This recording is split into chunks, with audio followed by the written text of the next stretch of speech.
तो उत्तर प्रदेश में कोरोना के मामले लगातार घटे हैं, लेकिन ब्लैक फंगस के बढ़ते मामलों ने उत्तर प्रदेश सरकार की चिंता बढ़ा दी है। सरकार अलर्ट पर है, लेकिन आखिर क्यों बढ़ रहे हैं ब्लैक फंगस के मामले? सिर्फ उत्तर प्रदेश में ही नहीं बल्कि और भी अलग अलग इलाकों में, उस पर हम बात करेंगे। लेकिन इस बीच आपको बताते हैं कि यूपी में चूंकि ब्लैक फंगस के मामले बढ़ रहे हैं, सरकार इसे लेकर अलर्ट पर है, लेकिन डॉक्टर्स का कहना है कि इससे डरने की जरूरत नहीं है, सावधानियां जरूरी हैं। सुनिए।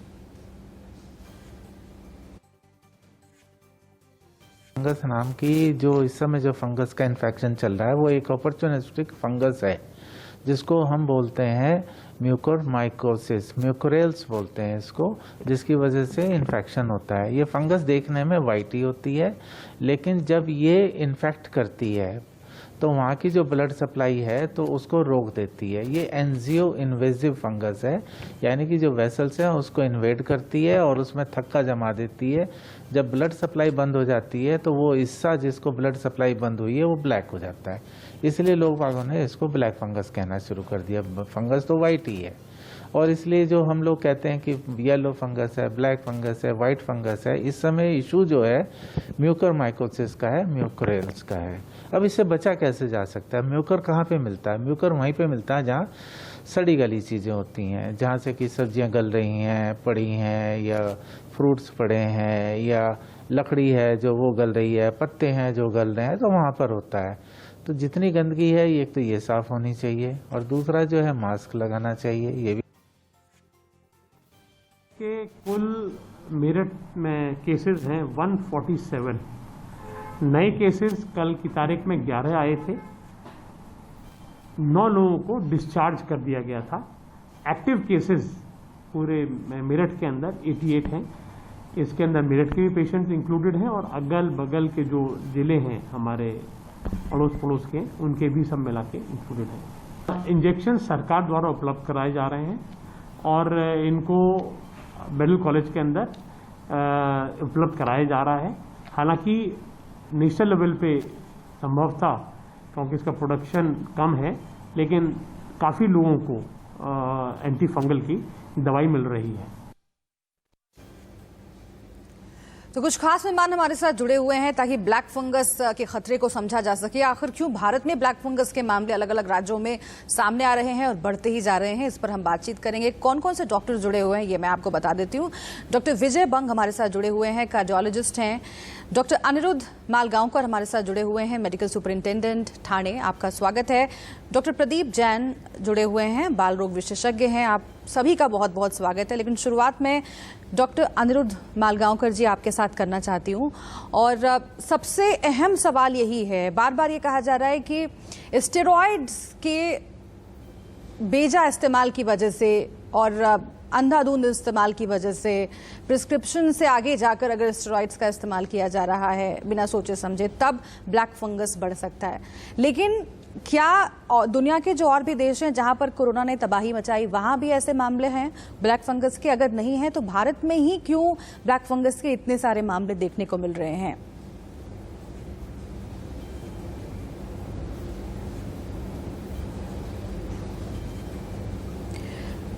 डॉक्टर अनिरुद्ध, आप सुन पा रहे हैं?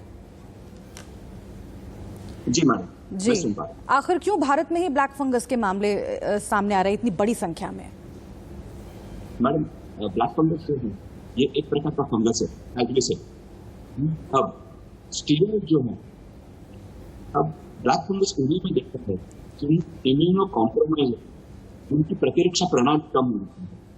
जैसे कोरोना हम स्टीरॉइड्स देते हैं इन ट्रीटमेंट, अब इस वजह से इम्यूनो कॉम्प्रोमाइजेशन हो जाता है, हमारी प्रतिरक्षा कम हो जाती है। अब इस वजह से ब्लैक फंगस बढ़ रहा है।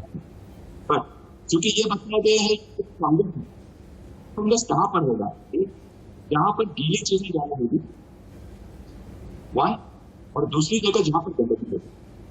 अब हमारे हॉस्पिटल में 1000 हॉस्पिटल 125 बेड आईसीयू है, एंड वी हैव सीन, हमने लोगों का जो स्वास्थ्य, जो भी स्वच्छता है वो बढ़िया रखी। आपकी आवाज क्लियरली पहुंच नहीं रही है डॉक्टर अनिरुद्ध, मैं आपके पास लौटती हूँ, लेकिन डॉक्टर विजय बंग, मैं चाहती हूँ आप इस सवाल का जवाब दें, क्योंकि ये कई लोग ये समझने की कोशिश कर रहे हैं कि आखिर अगर भारत में ही ब्लैक फंगस के मामले बढ़ रहे हैं, क्या इससे स्वास्थ्य विभाग की गड़बड़ी के तौर पर भी, और जो हमने देखा कि पूरी स्वास्थ्य व्यवस्था चरमरा गई कोरोना के वक्त, और कई बार ऐसा भी होता है कि डॉक्टर्स जो प्रिस्क्राइब करते हैं उसे मरीज किस तरीके से फॉलो करता है, या फिर जो हॉस्पिटल्स की स्थिति है, स्टेरॉइड्स कितनी मात्रा में दी जानी चाहिए, इसकी सही जानकारी ना होना, या फिर इसके बारे में लापरवाही बरतना, क्या ये वजह रही ब्लैक फंगस के मामले इतनी तेजी से बढ़ने की? डॉक्टर विजय बंग। पहले सबको नमस्कार। Doctor Vijay Bang from Lilavati hospital, cardiologist Mumbai ji. अच्छा, ये ब्लैक फंगस को लेके जो बातचीत हो रही है, उसके पहले आपने जो कमेंट्स कहे कि इंडिया में कोरोना बहुत तेजी से फैला है, लेटली बहुत 4 लाख केसेस आई है एक साथ, और उस समय काफी तकलीफ हुई सब लोगों को, जनरल पब्लिक को बहुत तकलीफ हुई। पर इसमें क्या है कि एक ही मैं आपको कहना चाहता हूं कि इसमें अपेक्षित नहीं था कि इस तरह से कोरोना फैलेगा, 4 lakh 5 lakh cases per day आएंगे। प्रिपेयर्ड नहीं थे हम लोग। तो पहले वेव के समय हम प्रिपेयर्ड थे, सेकेंड वेव के लिए एक प्रेडिक्शन था, पर इतने प्रिपेयर्ड नहीं थे। साइंटिफिकली प्रेडिक्शन था कि सेकेंड वेव आती, थर्ड वेव आती है करके, पर प्रिपेयर्ड नहीं थे हम। तो प्रिपेयर्ड नहीं थे, फिर भी मैं ये बोलूंगा सरकार ने बहुत अच्छे से कॉम्बैट किया within a short time. Whatever short supplies were there, they were covered up very soon, but unfortunately we did lost some lives initially because of sudden rise in cases of 4 lakh, but only India could cope up. No other country in the world could cope up with that kind of large number of cases. So we have to give credit to our working government, central government, state governments. Everybody has, plus doctors, the health care workers, the frontline workers. Everybody has worked very, very hard in this hard time and tried to give its best. Now coming to mucormycosis or black fungus, why do we see so many cases in India? Are we using the steroid inadvertently more?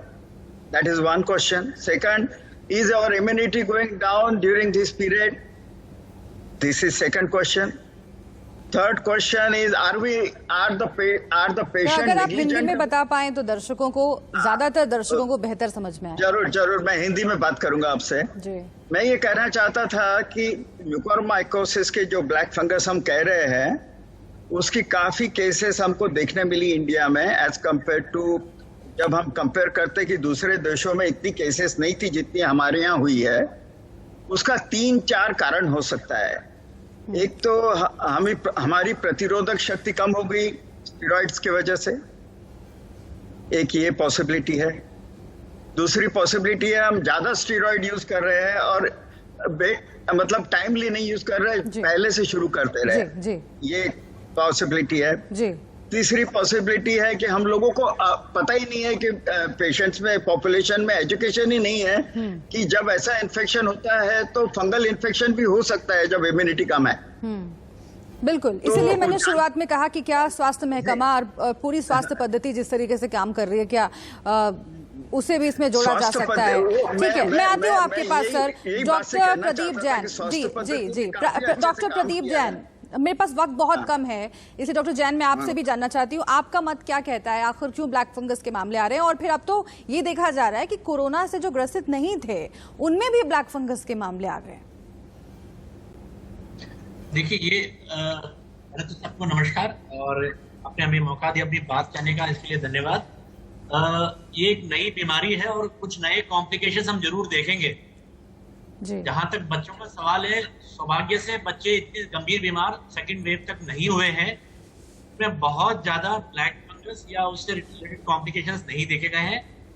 नहीं, बिल्कुल zero है ऐसा नहीं है। Western India में, सूरत में, महाराष्ट्र में कुछ ऐसे बच्चे निकले हैं जिनको भी black fungus post Covid illness हुआ है, पर अधिकतर वो बच्चे सेकेंडरीली कोमॉर्बिड कंडीशन यानी पहले से ग्रसित किसी बीमारी के साथ ग्रसित थे। जहां तक सवाल है इम्यूनिटी कम होने का, ये एक वेल नोन कोमॉर्बिड कंडीशन है, वेल नोन फैक्टर है कि जब भी अधिक एंटीबायोटिक दी जाती है, लंबे समय तक एंटीबायोटिक दी जाती है किसी भी बीमारी में, लंबे समय तक स्टेरॉइड दिए जाते हैं किसी बीमारी में, इम्यूनिटी कम होती है और सेकेंडरी फंगल इन्फेक्शन होने के चांसेस हमेशा रहते हैं। कोरोना के पहले के समय भी जब भी किसी और स्थिति में हमें ऐसे देना पड़ता था तो हम फंगल्स के लिए प्रोफाइलैक्सिस किया करते थे। ये बात जरूर है कि म्यूकोरमाइकोसिस पर से अपने आप में एक नए तरह का फंगस की संख्या ज्यादा आई है, परंतु फंगल इन्फेक्शंस इन सबके कॉमन साइड इफेक्ट्स हैं। अब समस्या क्या होती है कि हमारे देश में हमने पाया है कि मेडिकल ट्रीटमेंट के साथ साथ ट्रेन डॉक्टर के पास के साथ ट्रीटमेंट के अलावा भी बहुत से पेशेंट अपने मन मर्जी से बिना किसी प्रॉपर ट्रेन डॉक्टर के एडवाइस के भी पहले और बाद में अपने आप से एंटीबायोटिक्स, अपने आप से स्टेरॉइड लेते हैं और वो कई बार उन्हें खुद को पता नहीं होता वो क्या खा लिए। तो ओवरऑल ड्यूरेशन ऑफ स्टेरॉइड बढ़ जाती है, ड्यूरेशन ऑफ एंटीबायोटिक्स बढ़ जाती है, टाइप ऑफ एंटीबायोटिक बढ़ जाते हैं। वो एक मेरे हिसाब से बहुत इंपॉर्टेंट फैक्टर है। लेकिन डॉक्टर बंग, जाते जाते, माफ कीजिए डॉक्टर अनिरुद्ध, जाते जाते बहुत शॉर्ट में अगर ये कहा जा रहा है कि स्टेरॉइड्स के इस्तेमाल से ब्लैक फंगस हो रहा है, लेकिन अब तो ऐसे भी मामले हैं और ये पुष्ट हो चुका है कि जो कोरोना के मरीज नहीं थे उनमें भी ब्लैक फंगस के मामले सामने आ रहे हैं। आखिर इसकी क्या वजह? मैडम, जैसे सर ने कहा है जी, क्या आप मुझे सुन पा रही हैं? जी जी जी जी, जैसे सर ने कहा है कि जिसकी इम्यूनिटी कम है उसके मामले में, and one of the main diabetes, हम लोग ये देख रहे हैं कि शुगर में ये मामला बहुत ज्यादा दिखता है। ठीक है, यस, ठीक है। तो कुल मिलाकर इम्यूनिटी का जिक्र पहले भी बार बार आ रहा था जब कोरोना बढ़ना शुरू हुआ, और अब ब्लैक फंगस के मामले बढ़ रहे हैं। यहाँ पर भी इम्यूनिटी बरकरार रखनी, उसको बढ़ाना बहुत ज़रूरी है हम सब के लिए। बहुत शुक्रिया आप सभी का, डॉक्टर्स हमारे साथ जुड़ने के लिए और इस चर्चा में शामिल होने के लिए। एक छोटे से ब्रेक का वक्त है यहाँ पर, आगे भी तमाम अहम खबरें जारी हैं इंडिया न्यूज़ पर, आप बने रहिए।